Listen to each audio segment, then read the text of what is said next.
ಎಲ್ಲಾ ಗೃಹಲಕ್ಷ್ಮಿಯರಿಗೂ ಕೂಡ 4,000 ರೂಪಾಯಿ ಬಾಕಿ ಹಣ ಜಮೆ ಬಗ್ಗೆ ಒಂದು ದೊಡ್ಡ ಸಿಹಿ ಸುದ್ದಿ ಬಂದಿದ್ರೆ, ಇನ್ನೊಂದು ಕಡೆಗೆ ಗೃಹಲಕ್ಷ್ಮಿಯರು ಈ ಕೆಲಸ ಮಾಡಬೇಕು. ಹೌದು ವೀಕ್ಷಕರೇ, ಇಲ್ಲ ಅಂದ್ರೆ ಹಣ ಕೂಡ ಬರೋದು ನಿಲ್ಲಲಿದೆ. ಮತ್ತೆ ಇನ್ ಮುಂದೆ ಇಂಥವರಿಗೆ ಹಣ ಬರೋದು ಕೂಡ ಡೌಟ್ ಅಂತ ಹೇಳಲಾಗ್ತಾ ಇದೆ ವೀಕ್ಷಕರೇ.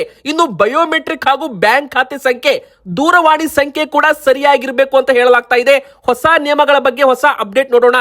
ಇನ್ನು ಮನೆಗೆ ಬರ್ತಾರೆ ಅಧಿಕಾರಿಗಳು, ಉಚಿತವಾಗಿ PRC ವಿತರಣೆ ಅಂದ್ರೆ ಪರ್ಮನೆಂಟ್ ರೆಸಿಡೆನ್ಸ್ ಸರ್ಟಿಫಿಕೇಟ್ ಅನ್ನ ಕೊಡೋದಕ್ಕೆ ನಿಮ್ಮ ಮನೆಗೆ ಬರ್ತಿದ್ದಾರೆ. ಇದ್ರ ಬಗ್ಗೆ ಒಂದು ದೊಡ್ಡ ಅಪ್ಡೇಟ್ ಬಂದಿದೆ. ಇನ್ನೊಂದು ಕಡೆಗೆ ರೇಷನ್ ಕಾರ್ಡ್ ಇದ್ದವರಿಗೆ, ಅಂದ್ರೆ ನಿಮ್ಮ ಹತ್ತಿರ BPL ಕಾರ್ಡ್ ಇರಲಿ, ಅಂತ್ಯೋದಯ ಪಡಿತರ ಚೀಟಿ ಇರಲಿ, ರೇಷನ್ ಕಾರ್ಡ್ ಇದ್ದವ್ರಿಗೂ ಕೂಡ ಒಟ್ಟು 4 ದೊಡ್ಡ ಸಿಹಿ ಸುದ್ದಿಗಳು ಬಂದಿರುವಂತದ್ದು. ಸೊ ವಿಡಿಯೋ ಪೂರ್ತಿಯಾಗಿ ಕೊನೆ ತನಕ ನೋಡಿ. ಇನ್ನು ನಮ್ಮ ಕರ್ನಾಟಕ ರಾಜ್ಯಾದ್ಯಂತ ಭಾರಿ ಮಳೆ ಆಗ್ತಾ ಇದೆ. 12 ಜಿಲ್ಲೆಗಳಿಗೆ ಮತ್ತೆ ಅಲರ್ಟ್ ಅನ್ನ ಕೊಡಲಾಗಿದೆ. ಅಂದ್ರೆ ಇವತ್ತಿನಿಂದ 3 ದಿನಗಳ ಕಾಲ ಈ ಜಿಲ್ಲೆಗಳಲ್ಲಿ ಭಾರಿ ಮಳೆ ಆಗುತ್ತೆ. ಮನೆಯಲ್ಲಿ ವಯಸ್ಸಾದವರಿದ್ರೆ, ಚಿಕ್ಕ ಮಕ್ಕಳಿದ್ರು ಕೂಡ ಎಚ್ಚರ. ಮತ್ತೆ ಕೊರೋನಾ ಸೋಂಕು, ಕೊರೋನಾ ವೈರಸ್ ಅಲರ್ಟ್ ಕೂಡ ಒಂದು ಕಡೆಗೆ ಕೊಡಲಾಗಿದೆ ವೀಕ್ಷಕರೇ. ಇನ್ನು ಬಂಗಾರ ಮತ್ತು ಬೆಳ್ಳಿ ಬೆಲೆಯಲ್ಲಿ ಭಾರಿ ಒಂದು ಇಳಿಕೆ ಆಗ್ತಾ ಇದೆ. ಹಾಗಾದ್ರೆ ಈಗ ತಗೋಬೇಕಾ ಬೇಡವಾ? ಚಿನ್ನ ಬೆಳ್ಳಿ ಪ್ರೇರಿಗೆ ದೊಡ್ಡ ಒಂದು ಸಿಹಿ ಸುದ್ದಿ ಅಂತಾನೆ ಹೇಳ್ಬೋದು.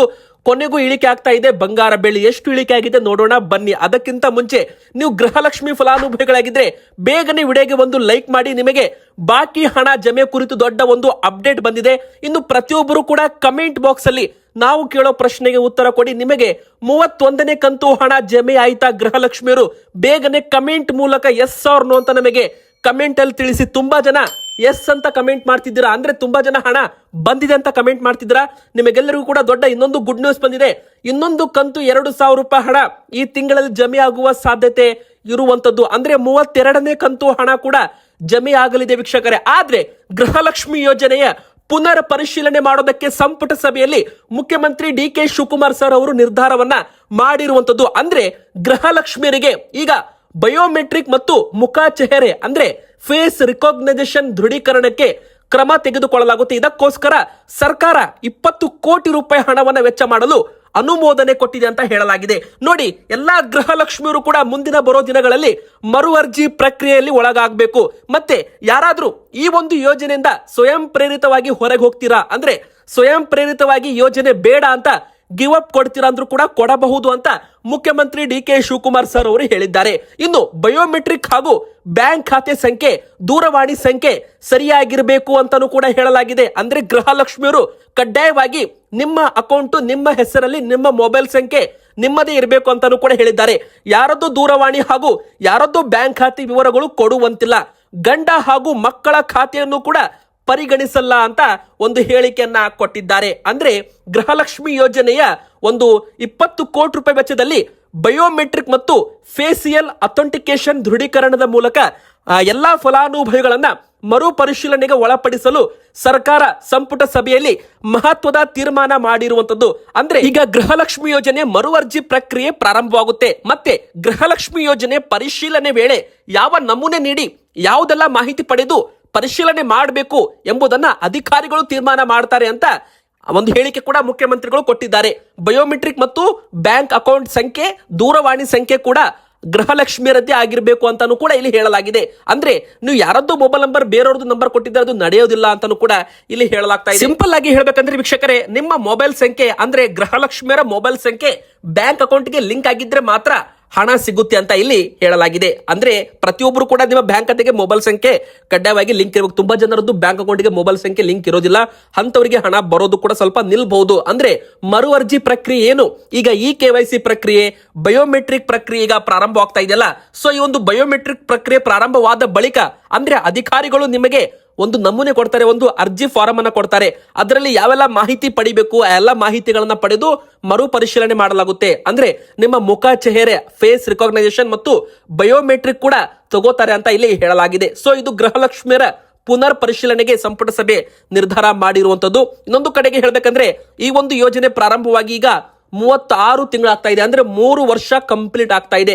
ಆದ್ರೆ ಇನ್ನೂ ಕೂಡ 31ನೇ ಕಂತು ಸರ್ಕಾರ ಕೊಡ್ತಾ ಇದೆ. ಅಂದ್ರೆ ಇದು ಬಾಕಿ ಕಂತು ಅಂತ ನಾವು ಲೆಕ್ಕ ಹಿಡಿಬಹುದು. ಇನ್ನು ಒಂದು ಕಂತು ಈ ತಿಂಗಳಲ್ಲಿ ಬಿಡುಗಡೆ ಆಗಬಹುದು, ಆದ್ರೆ ಅಧಿಕೃತವಾಗಿ ಆದೇಶ ಬಂದಿಲ್ಲ ವೀಕ್ಷಕರೇ.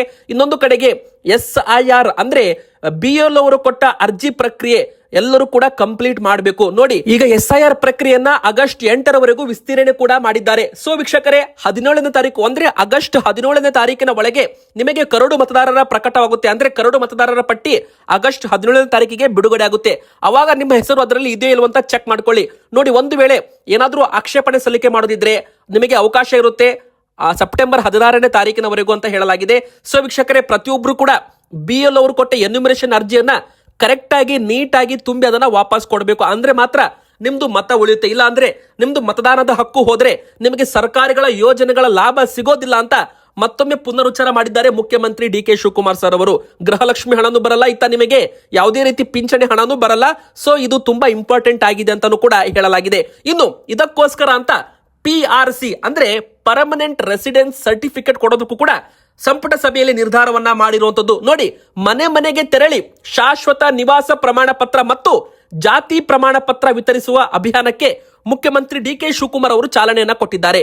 ಅಂದ್ರೆ ನೋಡಿ, ಮತ್ತೆ ನಿಮ್ಮ ಮನೆಗೆ ಅಧಿಕಾರಿಗಳು ಬರಲಿದ್ದಾರೆ ಅಂತಾನೆ ಹೇಳ್ಬಹುದು. ಈ ಒಂದು ಶಾಶ್ವತ ನಿವಾಸಿ ಪ್ರಮಾಣ ಪತ್ರ ನೀಡಲು ಒಟ್ಟು 11 ಮಾನದಂಡಗಳನ್ನ ಬಳಸಿಕೊಳ್ತಾ ಇದ್ದೇವೆ. ಜಾತಿ ಪ್ರಮಾಣ ಪತ್ರ ಕೂಡ ನೀಡ್ತೇವೆ, ಉದ್ಯೋಗ ವಿವಾಹ ಪರಿಶೀಲನೆ ಮಾಡ್ತೇವೆ, ನಮ್ಮ ರಾಜ್ಯದಲ್ಲಿ 10 ವರ್ಷಗಳ ಕಾಲ ವಾಸ ಮಾಡಿರಬೇಕು, ಕರ್ನಾಟಕದಲ್ಲಿ ಜನಿಸಿದವರಿಗೆ ಪ್ರಮಾಣ ಪತ್ರ ನೀಡಲಾಗುತ್ತೆ ಅಂತ ಒಂದು ಹೇಳಿಕೆಯನ್ನ ಕೊಟ್ಟಿದ್ದಾರೆ ವೀಕ್ಷಕರೇ. ಅಂದ್ರೆ ಇಲ್ಲಿ ಮನೆ ಮನೆಗಳಿಗೆ ಭೇಟಿ ಕೊಟ್ಟು ದಾಖಲೆಗಳನ್ನ ಸಲ್ಲಿಸುತ್ತೇವೆ, ಸಾರ್ವಜನಿಕರು ಕಚೇರಿಗೆ ಅಲದಾಟಕ್ಕೆ ಬ್ರೇಕ್ ಹಾಕ್ತೀವಿ ಅಂತ ಮುಖ್ಯಮಂತ್ರಿಗಳು ಹೇಳಿರುವಂತದ್ದು. ಸೊ ಈಗಾಗಲೇ ಒಟ್ಟು 4,85,00,000 ಜಾತಿ ಪ್ರಮಾಣ ಪತ್ರಗಳನ್ನ ನೀಡಲಾಗ್ತಾ ಇದೆ ಅಂತಾನೂ ಕೂಡ ಒಂದು ಹೇಳಿಕೆಯನ್ನ ಕೊಟ್ಟಿದ್ದಾರೆ.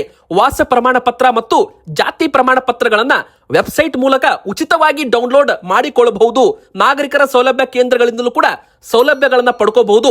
ನೇರವಾಗಿ ಪ್ರಮಾಣ ಪತ್ರ ನೀವು ಪಡ್ಕೋಬಹುದು. ಗ್ರಾಮ 1 ಬಾಪೂಜಿ ಸೇವಾ ಕೇಂದ್ರಗಳಿಂದಲೂ ಕೂಡ ನೀವು ಈ ಒಂದು ಪ್ರಮಾಣ ಪತ್ರಗಳನ್ನ, ನಿವಾಸಿ ಪ್ರಮಾಣ ಪತ್ರಗಳನ್ನ, ಜಾತಿ ಪ್ರಮಾಣ ಪತ್ರಗಳನ್ನ ಪಡ್ಕೋಬಹುದು ಅಂತಾನೂ ಕೂಡ ಹೇಳಲಾಗಿದೆ ವೀಕ್ಷಕರೇ. ಇದನ್ನ ಎದಕ್ಕೆ ವಿತರಣೆ ಮಾಡ್ತಿದ್ದಾರೆ ಅಂತ ತುಂಬಾ ಜನ ಕೇಳಬಹುದು. ನೋಡಿ, ನಮ್ಮ ಕರ್ನಾಟಕದಲ್ಲಿ ನಡೆಯುತ್ತಿರುವ ಮತದಾರರ ಪಟ್ಟಿ ತೀವ್ರ ಪರಿಷ್ಕರಣೆ ಅಂದ್ರೆ SIR ಪೂರಕವಾಗಿ ಇದನ್ನ ಶಾಶ್ವತ ನಿವಾಸ ಪ್ರಮಾಣ ಪತ್ರ ಮತ್ತು ಜಾತಿ ಪ್ರಮಾಣ ಪತ್ರಗಳನ್ನ ಮನೆ ಮನೆಗೆ ತೆರಳಿ ವಿತರಿಸುವ ಅಭಿಯಾನಕ್ಕೆ ಚಾಲನೆಯನ್ನ ಕೊಡಲಾಗಿದೆ. ಹೀಗಾಗಿ ಜನರು ಯಾವುದೇ ಕಾರಣಕ್ಕೂ ಕಚೇರಿಗಳಿಗೆ ಅಲದಾಡುವುದು ಕೂಡ ಬೇಕಾಗಿಲ್ಲ. ಯಾಕಂದ್ರೆ ನಿಮ್ಮ ಮನೆ ಬಾಗಿಲಿಗೆ ಸರ್ಕಾರ ಬರುತ್ತೆ. ಅಂದ್ರೆ ಮನೆ ಬಾಗಿಲಿಗೆ ಬಂದು ದಾಖಲೆಗಳನ್ನು ಕೂಡ ಕೊಡುವ ಒಂದು ಕೆಲಸವನ್ನು ಮಾಡಲಾಗುತ್ತೆ. ಮತ್ತೆ ಮುಖ್ಯವಾಗಿ ಆನ್ಲೈನ್ ಮೂಲಕ ನೀವು ಡೌನ್ಲೋಡ್ ಕೂಡ ಮಾಡಿಕೊಳ್ಳಬಹುದು ಅಂತಾನೂ ಕೂಡ ಇಲ್ಲಿ ಹೇಳಲಾಗಿದೆ. ಮತ್ತು ಬಾಪೂಜಿ ಸೇವಾ ಕೇಂದ್ರಗಳಲ್ಲೂ ಕೂಡ ಅರ್ಜಿ ಹಾಕೋದಕ್ಕೆ ಇಲ್ಲಿ ಆಪ್ಷನ್ ಕೂಡ ಕೊಡಲಾಗ್ತಾ ಇದೆ. ಮತ್ತೆ ಇನ್ನೊಂದು ದೊಡ್ಡ ಬ್ರೇಕಿಂಗ್ ನ್ಯೂಸ್ ಕೂಡ ಬರ್ತಾ ಇದೆ ವೀಕ್ಷಕರೇ. ರೇಷನ್ ಕಾರ್ಡ್ ಇದ್ದವರು ನೋಡಿ, ನಿಮ್ಮ ಹತ್ರ BPL ಕಾರ್ಡ್ ಇರಬಹುದು, ರೇಷನ್ ಕಾರ್ಡ್, APL ಕಾರ್ಡ್ ಇರಬಹುದು, ಅಂತ್ಯೋದಯ ಪಡಿತರ ಚೀಟಿ ಇರಬಹುದು.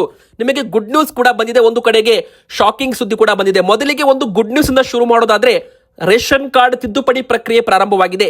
ಹೌದು, ಹೆಸರು ಬದಲಾವಣೆ ಆಗಿರ್ಬೋದು ಅಥವಾ ಮುಖ್ಯಸ್ಥರ ಬದಲಾವಣೆಯನ್ನ ಮಾಡೋದಾಗಿರ್ಬೋದು, ಮತ್ತೆ ಅಡ್ರೆಸ್ ಬೇರೆ ಚೇಂಜ್ ಮಾಡೋದಾಗಿದ್ರೆ, ಫೋಟೋ ಅಪ್ಡೇಷನ್ ಮಾಡಿಸೋದಿದ್ರೆ, ಮಗುವಿನ ಹೆಸರನ್ನ ಆಡ್ ಆನ್ ಮಾಡಿಸಿದ್ರೆ, ಅಥವಾ ಹೆಂಡತಿಯ ಹೆಸರನ್ನ ಆಡ್ ಮಾಡಿಸಿದ್ರೆ, ಅಥವಾ ಹೆಸರುಗಳನ್ನ ತೆಗೆದು ಹಾಕೋದಿದ್ರೆ ಎಲ್ಲಾ ಕೂಡ ಪ್ರಕ್ರಿಯೆ ಈಗ ಪ್ರಾರಂಭವಾಗಿದೆ. ರೇಷನ್ ಕಾರ್ಡ್ ತಿದ್ದುಪಡಿ ಶುರುವಾಗಿದೆ ಅಂತಾನೆ ಹೇಳ್ಬಹುದು.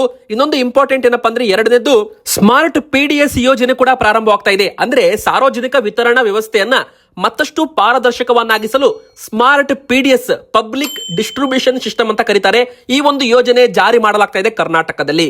ಇದರ ಪ್ರಕಾರ ಪಾಸ್ ಯಂತ್ರಗಳು ಮತ್ತು ಎಲೆಕ್ಟ್ರಾನಿಕ್ ತೂಕ ಯಂತ್ರಗಳನ್ನ ಅಳವಡಿಕೆ ಟೆಂಡರ್ ಪ್ರಕ್ರಿಯೆಯನ್ನ ಮಾಡಲಾಗುತ್ತೆ. ಅಂದ್ರೆ ಒಟ್ಟು ನಮ್ಮ ಕರ್ನಾಟಕದಲ್ಲಿ ಎಷ್ಟು ಅಕ್ಕಿ ಬಂದಿದೆ, ಎಷ್ಟು ಜೋಳ ಬಂದಿದೆ, ಎಷ್ಟು ರಾಗಿ ಬಂದಿದೆ, ಮತ್ತೆ ಎಷ್ಟು ಇದರಲ್ಲಿ ವಿತರಣೆ ಆಗಿದೆ, ಜನರಿಗೆ ಕರೆಕ್ಟ್ ಆಗಿ ವಿತರಣೆ ಆಗ್ತಾ ಇದೆಯೋ ಇಲ್ವೋ, ಅಂದ್ರೆ ಜನರಿಗೆ ಹೆಚ್ಚು ಕಮ್ಮಿ ವಿತರಣೆ ಮಾಡ್ತಿದ್ದಾರಾ, ಎಲ್ಲಾ ಕೂಡ ಟ್ರ್ಯಾಕ್ ಅಂಡ್ ಟ್ರೇಸ್ ಮಾಡಬಹುದು. ಇದಕ್ಕೆ PDS ಅಂತ ಕರೀತಾರೆ. ಇದನ್ನ ಸ್ಮಾರ್ಟ್ PDS ಅಂತ ಕರೆಯಲಾಗುತ್ತೆ. ಸೊ ಇದರಿಂದ ಎಲ್ಲ ಅನ್ನಭಾಗ್ಯ ಫಲಾನುಭವಿಗಳಿಗೆ, ರೇಷನ್ ಪಡೆಯುತ್ತಿರುವ ಫಲಾನುಭವಿಗಳಿಗೆ ಗುಡ್ ನ್ಯೂಸ್ ಅಂತ ಹೇಳ್ಬಹುದು. ಇದರಿಂದ ಜನರಿಗೆ ಮೋಸವಾಗೋದಿಲ್ಲ ಅಂತಾನೆ ಹೇಳ್ಬಹುದು. ಇದು ಸ್ಮಾರ್ಟ್ PDS ಯೋಜನೆ ಆಗಿದೆ. ಇನ್ನು ಮೂರನೇದಾಗಿ, ತುಂಬಾ ಜನರ BPL ಕಾರ್ಡು APL ಕಾರ್ಡ್ಗೆ ವರ್ಗಾವಣೆ ಆಗಿದೆ. ಇದರಲ್ಲಿ ಅರ್ಹ ಫಲಾನುಭವಿಗಳ ಕೆಲವೊಮ್ಮೆ BPL ಕಾರ್ಡು APL ಕಾರ್ಡ್ ಆಗಿರಬಹುದು.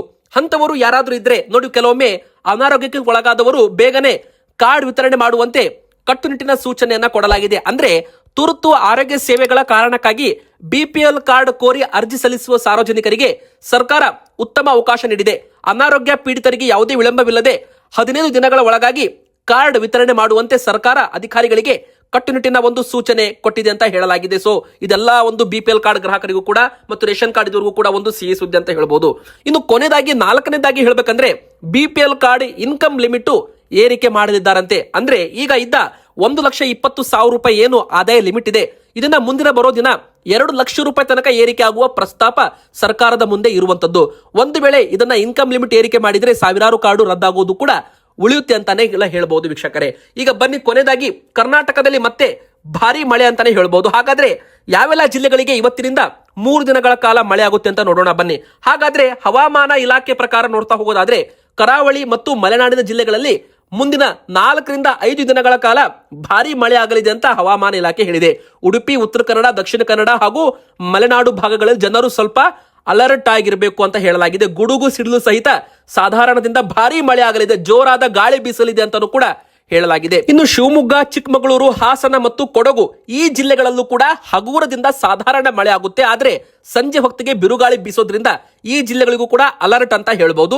ಇನ್ನು ಕೊನೆಯದಾಗಿ ಬೆಳಗಾವಿ, ಬಾಗಲಕೋಟೆ, ಬೀದರ್, ಕಲಬುರಗಿ, ಕೊಪ್ಪಳ ಮತ್ತು ರಾಯಚೂರು, ಗದಗ ಈ ಜಿಲ್ಲೆಗಳಲ್ಲೂ ಕೂಡ ಬಿರುಗಾಳಿ ಸಮೇತ ಭಾರಿ ಮಳೆ ಆಗುವ ಸಾಧ್ಯತೆ ಇರುವಂತದ್ದು ಮತ್ತು ಸಂಜೆ ಆಗ್ತಾ ಇದ್ದಂತೆ ದೊಡ್ಡ ಪ್ರಮಾಣದಲ್ಲಿ ಚಳಿ ಕೂಡ ಬೀಸಲಿದೆ. ಸೊ ಜನರು, ವಯಸ್ಸಾದವರು ಸ್ವಲ್ಪ ಎಚ್ಚರವಾಗಿರಬೇಕು.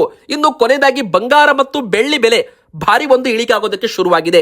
ನೋಡಿ ವೀಕ್ಷಕರೇ, ಹೋದ 3 ತಿಂಗಳ ಹಿಂದೆ ಮತ್ತು ಈಗ ಬೆಲೆ ಅಂದ್ರೆ ಮೇ ತಿಂಗಳಲ್ಲಿ ಮತ್ತು ಜೂನ್ ತಿಂಗಳಲ್ಲಿ, ಜುಲೈ ತಿಂಗಳಲ್ಲಿ ಕಂಪೇರ್ ಮಾಡಿದ್ರೆ ಜುಲೈ ತಿಂಗಳಲ್ಲಿ ಬೆಲೆ ಭಾರಿ ಒಂದು ಇಳಿಕೆ ಆಗಿದೆ ವೀಕ್ಷಕರೇ. ಈಗ ಫೆಬ್ರವರಿ ಮತ್ತು ಮಾರ್ಚ್ ತಿಂಗಳಲ್ಲಿ ಬಂಗಾರದ ಬೆಲೆ 1,62,000 1,65,000 ರೂಪಾಯಿ ತನಕ ಮಾರಾಟವಾಗಿದೆ 10 ಗ್ರಾಮ್ಗೆ.